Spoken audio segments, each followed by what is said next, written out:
Hey y'all, welcome back to At Work with the Ready. I'm Rodney Evans, and that guy over there is Sam Spurlin. Hello, Rodney Evans.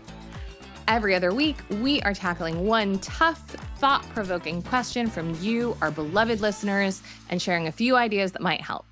All right, this week's question is, how do I bring people with me when I'm already operating a few years ahead without softening what I see or being perceived as a threat? All Sam, right. I think how do they bring people along in a little suitcase on a trolley? don't know that imagery was necessary. The first thing I was going to say is to resist the urge to thought lead. Mm. And when you feel like you're in the future, it's fun to talk about what you're seeing and perceiving, and there's a time and a place for that. But I think it is really easy to kind of wear out your welcome if you kind of adopt this thought leadership persona, especially internal to an organization.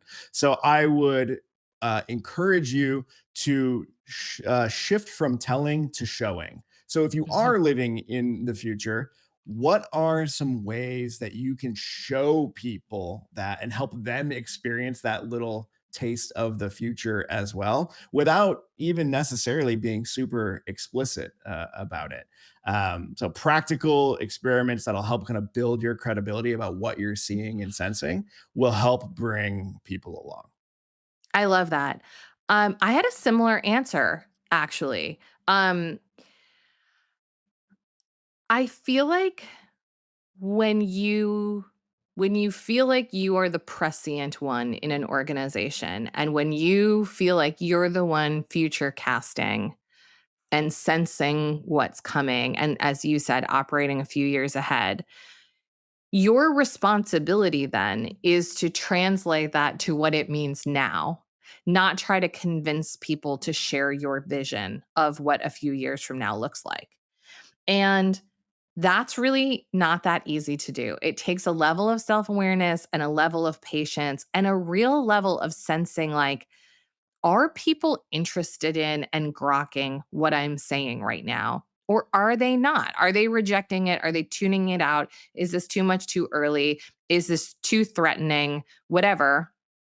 And we would all of us who live in the future would love to be able to just like snap our fingers and have whole organizations be like, she's right, I see it, now that's what I think too. But that's not how human beings are and how they work. And so a lot of times the way that I do this work personally is like, I spend a lot of time thinking about where, for example, our category is likely to be 3 years from now, based on what I understand of AI particularly, but also, socio-political considerations. And rather than just like, to your point, Sam, rather than just TED talking my way through that and just sort of seeing like I'm pontificating, what I really try to do is like I hold that very long horizon as a hypothesis in my own mind. And then I pay a lot of attention to what it means for right now.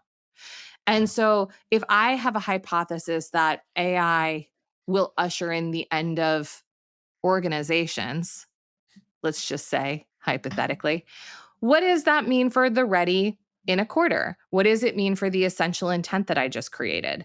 If you read it, it shows up there. So it's like my job right now isn't to convince everybody that I work with that that's what's going to happen and that I'm right and that I'm ahead. My job right now is to hold a hypothesis about the future, test a component of it or the very early signals of it in the present, and keep those things in a feedback loop with each other to be like, how is what I'm saying landing? What am I reading that validates it? How can I be sharing that perspective from other people? How can I have people on this podcast who I can have this conversation with so I can keep furthering my thinking and seeding it rather than being like, we all need to be caught up and working on the same timeline? Yeah, and I appreciate that you just used the word caught up there because what I was thinking about is, how did one get into the future? You took steps and you ended up now where you are in the future, and it can be frustrating to not basically kind of look back and say to folks like, look, I found the path. Now, in one big step, you all join me here. Right. But that's not how people experience it. They have to go on their own journey into the future, and you can help them do that, even though it's not going to feel like the future to you, but it is to them. So increasing their cycle time on how quickly, or decreasing their cycle time on how quickly they're learning, showing people kind of what that next step is, helping them experience it for themselves. That's how you accelerate people to bring them into what you're seeing. That's really smart, and it sparks one more thing for me, which is, given what you told us about really being, being out ahead and being, sort of not not on time with the rest of your organization. I think that it can be very bolstering and very helpful if you are one of those people who can see the future and wants to, like, live in the future a little bit more. Find your people to talk to about that so that you can have the kind of, like, you can, like, I am similar to you, caller, and I need the juice of being around people who also are thinking about 3 years from now.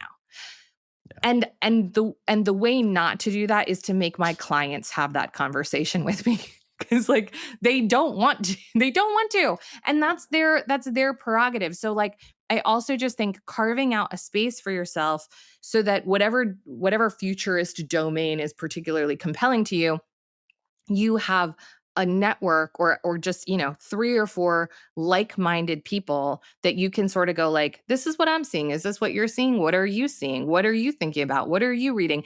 So that you sort of don't have to, like, be burdened by your own organization's lack of curiosity about this, but also you don't have to burden them with their lack of curiosity about this.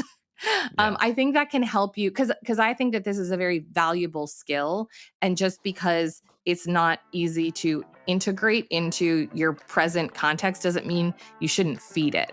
You just might have to feed it somewhere else.